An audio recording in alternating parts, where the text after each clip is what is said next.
pagi pemirsa, berjumpa lagi dengan saya Pujiwati dalam acara seputar berita edisi Rabu 22 November 2023. Untuk menggambarkan berita-berita yang teraktual dan terpercaya yang kami rangkum dalam seputar berita pagi ini.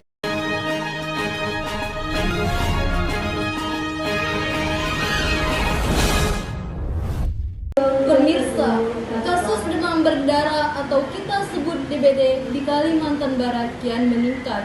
Liburan dengan cuaca panas yang sesekali meningkat, ternyata kita tetap harus mewaspadai penyakit DBD. Dan untuk mengetahui lebih lanjut tentang penyakit DBD ini, kita sudah terhubung dengan rekan saya Elvina Rosalina. Ya, Elvina Rosalina, bagaimana kondisi di tempat Anda melaporkan sekarang? Elvina? Ya, terima kasih kepada Pujiwati yang sedang berada di studio. Nah, saya kali ini sedang berada di Puskesmas Karya Mulia, tepatnya di Jalan Ampera, Pontianak Kota. Topik yang akan saya bahas adalah mengenai permasalahan penyakit DBD yang sedang menggemparkan masyarakat kota. Saya juga akan mewawancarai beberapa petugas puskesmas untuk mendapatkan informasi lebih lanjut. Baik, saat ini saya sedang bersama dengan Pak Denny dan Ibu Via. Baik, Pak sama Ibu, sebelumnya apa sih itu penyakit demam berdarah dengue? Apa ya? Kalau penyakit demam berdarah dengue itu adalah penyakit yang disebabkan oleh virus dengue yang ditularkan melalui gigitan dari nyamuk. Baik, seperti apa sih ciri-ciri nyamuk tersebut? Kalau ciri-ciri nyamuknya itu kalau dilihat kasat mata gitu ya, itu lebih kepada hitam putih. Itu belang-belangnya hitam putih. Terus dia juga hidupnya di tempat air yang bersih. Dia tidak mau di tempat yang kotor. Itu ciri utamanya tuh adalah hitam putih, belang hitam putih. Ciri khas. Baik, kalau untuk tempat berkembang biaknya biasanya di mana nyamuk ini ya, Bu? Kira-kira? Kalau misalnya kita dulu ya, ini kan ada kayak di tempat penampungan air yang kayak tempayan atau penguin itu ya, yang itu kan drum itu kan. Nah terus karena mungkin kita sekarang sudah sering untuk pembagian abate, sekarang untuk saat ini penemuan jentik itu jarang ditemukan di tempayan, tetapi tetap masih ada. Sekarang itu banyak seperti di ban-ban itu kan bisa kalau misalnya kena hujan, nah itu tergenang airnya. Terus kemudian ada di piring-piring pot bunga, nah biasa ada mengandung air. Terus kayak pokoknya barang-barang bekas, kaleng-kaleng yang tertampung air. Nah dia tuh memang maunya di tempat yang bersih. Baik. Jadi tidak tergantung dari tempat tertutup atau terbuka ya, Pak? Iya, kalau misalnya tertutup kan dia tidak bisa untuk masuk. Nah jadi memang pencegahannya lebih bagus ditutup. Iya, kebanyakan sih kalau selama ini kami turun lapangan ya untuk pengecekan sarang nyamuknya, PSN namanya, pemberantasan nyamuk, itu masyarakat banyak lebih ke lingkungannya yang tidak dijaga. Iya. Nah, kayak tempat-tempat sampah yang memang terbuka itu kan biasanya ada tempat genangan air, itu bisa dia. Kemudian barang-barang bekas yang tadi disebutkan tuh kayak ban, kaleng, kemudian tempat cat yang udah tidak digunakan disimpan di luar, itu banyak sekali. Kalau hitungan jumlahnya tuh biasanya kan siklus nyamuk kayak gimana tuh, Kak? Jadi 1 minggu sih, dari bertelur sampai menjadi nyamuk dewasa yang membutuhkan sekitar 7-10 hari. Jadi yang ditemukan tuh lumayan lebih dari 100 tuh ada pastinya. Iya. Sekali dia bertelur. Ya, sekali bertelur tuh dia lebih dari 200 telur. Satu nyamuk. Banyak ya, itu yang disebabkan dengan yang biaknya yang sangat meluap sekarang. Baik, dari cara penularan penyakit DBD ini seperti apa ya? Kalau cara penularannya itu hanya satu sih, dia melalui gigitan dari nyamuk. Nah, jadi kalau misalnya nyamuk itu sudah ada virusnya, dia menggigit orang yang masih sehat, nah dia bisa masuk ke dalam tubuhnya. Kemudian kalau misalnya nyamuk itu juga tidak ada virusnya, menggigit yang ada virusnya, nah dia bisa masuk ke dalam tubuh nyamuk itu untuk menyebarkan ke yang lainnya. Kalau menular langsung orang-orang sih nggak bisa. Oh, baik. Jadi untuk penularan antar manusia itu enggak. Karena dia melalui vektor. Itu adalah penyakit vektor yang disebabkan oleh nyamuk. Vektor, iya, vektornya itu adalah nyamuk. Terus kalau misalnya nyamuknya itu juga bisa menularkan virusnya ke telurnya. Jadi kalau misalnya telurnya sudah menetas, Terus sudah menjadi nyamuk dewasa langsung bisa menginfeksi. Namanya nyamuk infektif, berarti yang sudah ada virusnya. Oh, berarti faktor utamanya Iya. itu tetap nyamuk yang Iya. terkena virus. Iya. Baik. Nah, kalau untuk antar manusia kan itu nggak bisa. Berarti kalau ibu hamil dan menyusui itu bisa menularkan DBD nggak kepada anak? Enggak. Kalau ini kan langsung kepada anaknya Iya, gitu ya. langsung. Enggak. Dia memang hanya dari vektor, dan vektornya itu Aedes aegypti atau Albopictus, Aedes albopictus. Baik. Gejala-gejala seperti apa sih kalau udah terkena DBD ini? Biasanya itu demam, kemudian ada bercak-bercak merah di tangan atau di kakinya atau di seluruh badannya gitu. Itu sih yang biasa. Oh, itu identik dengan bintik-bintik merah dan Iya. demam. Hanya Iya. itu. Kemudian dari hasil lab itu trombositnya sih. Iya, Kalau dia di trombositnya, bawah oh ya. 150. Nah, itu udah Mungkin udah wanti-wanti ngedrop. untuk DBD. Bisa menyebabkan dropnya yang memang Iya. kalau sekilas kita lihat penyakit ini kayak demam biasa katanya. Iya. Kebanyakan masyarakat itu menganggap sepele sampai memang ada kasus yang kematian itu karena dari awal dari masyarakat khususnya orang tua itu melihat oh ini demam biasa biarkan. Mungkin itu ya, kalau misalnya ada kasus-kasus yang meninggal seperti itu mungkin karena keterlambatan. Biasanya sih memang itu ya, keterlambatan dari penanganan. Biasanya kan oh ini demam biasa Dibiarin. gitu, dibiarin. Itu Kasih bisa obat. fatal kalau misalnya DBD. Oh, jadi harus dicek lab dulu ya, Udah agar lama 3 hari. 3 hari udah sakit boleh. itu boleh untuk cek kalau misalnya demam gitu. kalau ada gejala tersebut, kalau bisa segera langsung cek ke puskesmas Kalau misalnya terdekat. demamnya udah 3 hari gitu langsung aja. Kemudian lihat musim juga, kalau musim Iya. memang lagi hujan nih biasanya udah pasti banyak. Terus di sekitaran rumah apakah ada yang DBD juga atau enggak gitu. Biasanya potensi besar sih kalau misalnya ada yang di sekitar rumah. Karena lingkungannya pasti kayak Pasti ada nyamuknya pasti nyamuk, banyak ada. ya. Betul sekali. Pasti nyamuk. Jadi seiringnya berjalannya waktu, apa penyakit DBD ini bisa parah? Bisa. Kalau misalnya itu yang tadi, kalau misalnya dia keterlambatan penanganan itu bisa fatal, akibatnya kayak terjadi kematian. Itu bisa. Kalau misalnya segera ditangani dia lebih ini, karena kan dia juga trombositnya kan turun. Pernah waktu itu ada mungkin ada yang 30-an ribu aja, kan minimal 150. Oh, jadi sangat berpotensi untuk ke tingkat kematian ya. Kalau misalnya lama penanganannya ya, gitu. Kalau cepat sih ya enggak, tapi mungkin dari 100 penderita satu yang bermasalah gitu. Baik. Jadi siklus penyakit demam berdarah ini seperti apa? Siklusnya biasa dia tuh ada 3 fase ya.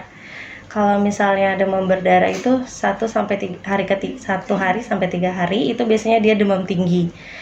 Nah, setelah demam tinggi itu biasanya dia akan turun di hari ke-45 itu biasanya dia akan turun. Nah, biasanya orang-orang itu mikirnya udah sembuh ya, udah sembuh, padahal itu adalah masa kritisnya. Itu bisa jadi ada namanya dengue shock syndrome. Itu udah parah, udah lama penanganannya. Nah, itu kalau misalnya dia bisa melewati fase kritisnya, hari ke-6 ke-7 dia bisa penyembuhan. Itu panasnya turun. Panasnya turun di hari ke-4 biasanya. Nah, itu siklusnya 1 sampai 3 itu dia demam tinggi, terus dia kritis itu di hari ke-45 biasanya. Nah, kemudian kalau misalnya dia bisa melewati masa kritisnya, dia akan sembuh. Kalau misalnya itu mungkin dia terjadi meninggal kalau misalnya seperti itu. Nah, awal untuk gejala yang bintik-bintik merah itu dari awal demam atau setelah penurunan panas? Biasanya itu hari ketiga biasanya juga sudah timbul tanda-tandanya sih. Tapi ada juga yang tidak. Kalau misalnya tanda bintik merah itu terjadi pendarahan, berarti sudah terjadi pendarahan di tubuhnya. Gitu. Baik. Nah, untuk tingkat penyembuhan itu kira-kira hitungan persennya berapa? Dalam pengobatan mungkin sudah masuk rumah sakit atau ada kemungkinan nggak sih kalau untuk penyembuhan di rumah masing-masing gitu? Kalau penyembuhan di rumah itu tetap harus kontrol darah rutin.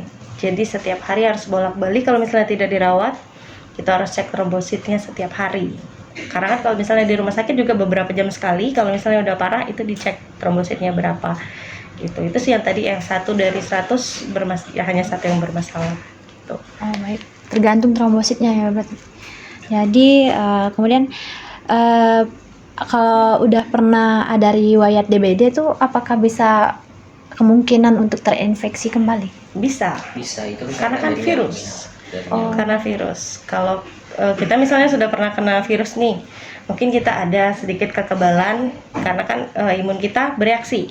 Tapi misalnya ada virus datang, kalau misalnya kita imunnya lagi turun, bisa saja kembali lagi. Oh, bukan karena penyebab digigit nyamuk lagi, tapi itu dari Digigit nyamuk virus lagi. yang belum. Enggak, digigit nyamuk lagi. Oh, Tetap Iya, gitu. tetap digigit nyamuk lagi.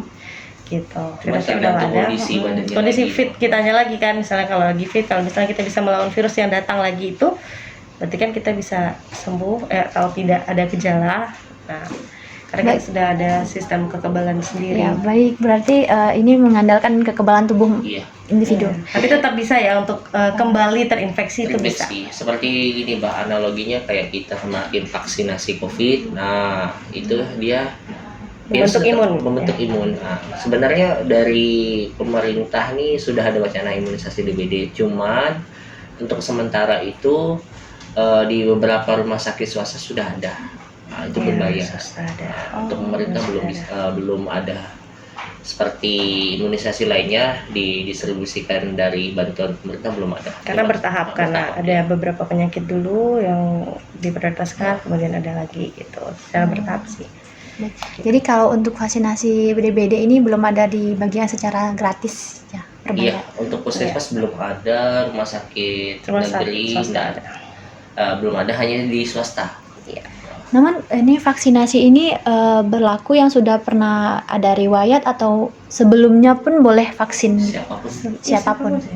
Malah dianjurkan sebenarnya untuk anak-anak tuh, karena yang paling rentan itu anak-anak, karena mereka kan kalau sakit nggak ada yang sampai hanya dia nggak ada ngeluh atau gimana. Iya, Karena kasus bisa. kebanyakan nih yang ditemukan tuh pada anak SD, Ya, anak-anak sekolah. anak sekolah, SMP. Kemarin-kemarin. Tapi akhir-akhir ini juga ada orang tua yang Iya. terkena.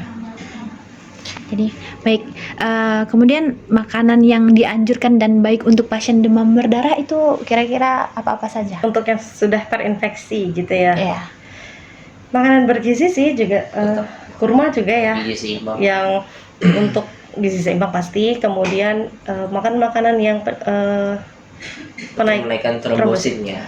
kayak kurma ya bang Kurma, ya, jambu biji, gitu. Jadi terfokuskan untuk menaikkan trombosit Trombositnya. tersebut ya. Karena pasti pasien DBD itu trombositnya rendah, pasti. Baik, pasti. Jadi di puskesmas ini sudah berapa banyak kasus DBD? Kalau tahun ini, Ya, DBD-nya itu ada 12 kasus. ya. 12 kasus. Itu DBD. rata-rata dirujuk ke rumah sakit atau masih Ya, bisa di rumah ditangani? sakit. Rata-rata pasiennya di rumah sakit Di sih. rumah sakit. Oh, berarti di sini cek lab dan Cek labnya, kita benar. rujukan aja. Ya. Baik. Nah, kalau untuk pertama kali penanganan kasus DBD ini yang masuk di puskesmas ini sejak kapan? Tahun ini? Tahun ini Januari sudah ada kasus. Dari awal Ya, tahun. dari Ya, awal awal tahun tahun ada. sudah ada. Ya, karena kan dia memang udah dari tahun sebelumnya juga sudah ada. Oh iya, baik. Kemudian karena iklim kita ini kan sering Mendukung berubah. ya. Kemudian Tidak tropis menentu. lagi kan, memang wilayah khususnya di Kota Baru nih, Pontianak Kota adalah tempat endemisnya kan, tempat penyebarannya.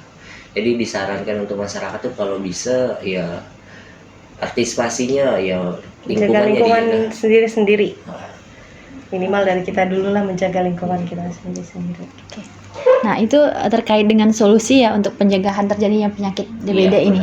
Untuk kebersihan lingkungan, Iya. lebih memperhatikan lingkungan ya. 3M plus-nya sih ya. Menutup ya. Dan diharapkan kalau bisa satu rumah tuh memang ada memang juru pemantiknya lah untuk melihat Jentik di Jentiknya. rumahnya untuk Jadi, memberantas jentiknya. puskesmas juga turun di lapangan, tapi masyarakat juga harus berkontribusi bantu. Iya, karena kita kan nggak bisa kita semua yang menjaga satu kota ini kan. Iya, benar. Nggak bisa Kontribusi juga. masyarakat juga Iya, penting. Penting. karena kan kita sama-sama menjaga ya, bukan Karena cuma kita. kesadaran masyarakat juga Iya. kan. Itu sangat penting. Baik, mungkin hanya itu pertanyaan-pertanyaan dari kami.